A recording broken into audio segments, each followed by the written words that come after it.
Balcony cooking channel. Tirunelveli பருப்பு குழம்பு செய்ய போகிறோம்.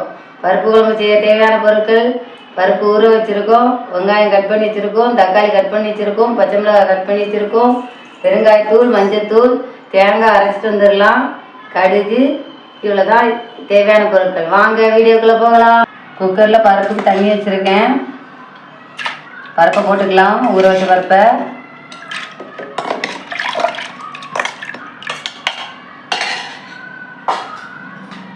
பச்சை மிளகாய் போட்டுக்கலாம், வெங்காயம் போட்டுக்கலாம், பெருங்காயத்தூள் போட்டுக்கலாம், தக்காளி போட்டுக்கலாம்,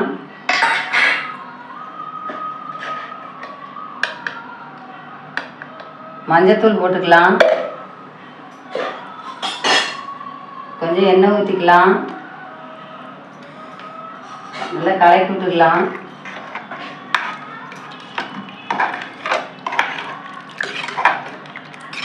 இதை அடுப்பில் வச்சுட்டு 3 விசில் வரட்டும், அதுக்கப்புறம் பார்க்கலாம்.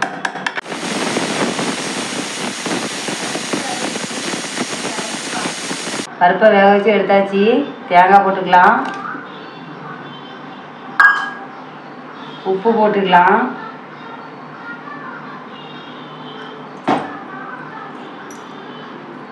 பருப்பை கடைஞ்சிக்கலாம். பாருங்க எவ்வளோ அழகாக இருக்குன்னு பாருங்க.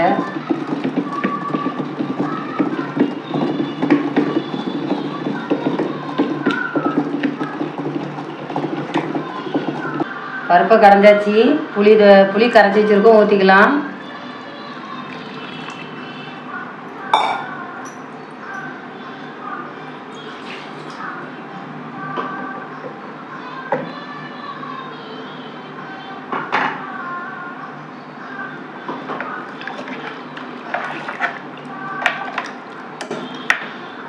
இன்னும் கொஞ்சம் தண்ணி ஊற்றிக்கலாம்.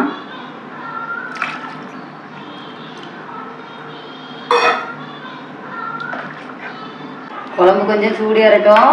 இந்த அடுப்பில் தாளிக்க பண்ணிக்கும். எண்ணெய் ஊற்றிக்கலாம் தாளிக்கிறதுக்கு.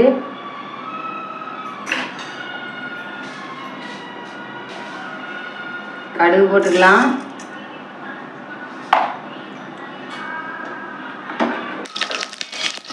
கடுகு போட்டோம்.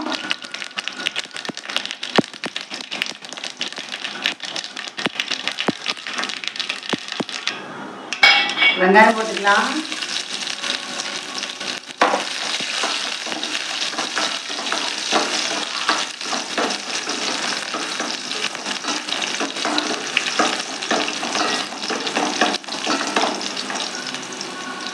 வெங்காயம் கொஞ்சம் கரைஞ்சிட்டோம்.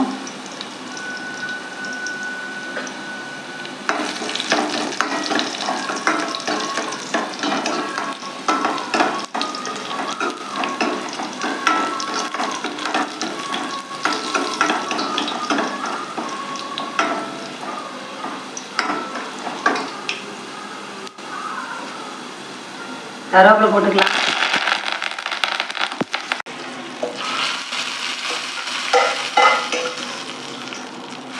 குழம்பு தாளிச்சாச்சு.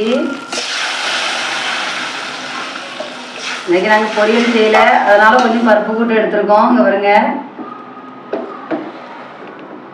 அதுக்கும் தாளிச்சு ஊற்றியாச்சு.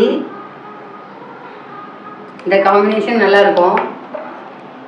வேற பாத்திரத்தில் மாற்றிட்டு பார்க்கலாம். திருநெல்வேலி பருப்பு குழம்பு ரெடி ஆயிடுச்சு. இதேமாதிரி நீங்களும் வீட்டில் செஞ்சு பாருங்கள். பால்கனி குக்கிங் சேனலுக்கு சப்ஸ்கிரைப் பண்ணுங்கள், லைக் பண்ணுங்கள், ஷேர் பண்ணுங்கள். சப்ஸ்கிரைப் பண்ண மறந்துடாதீங்க. நன்றி.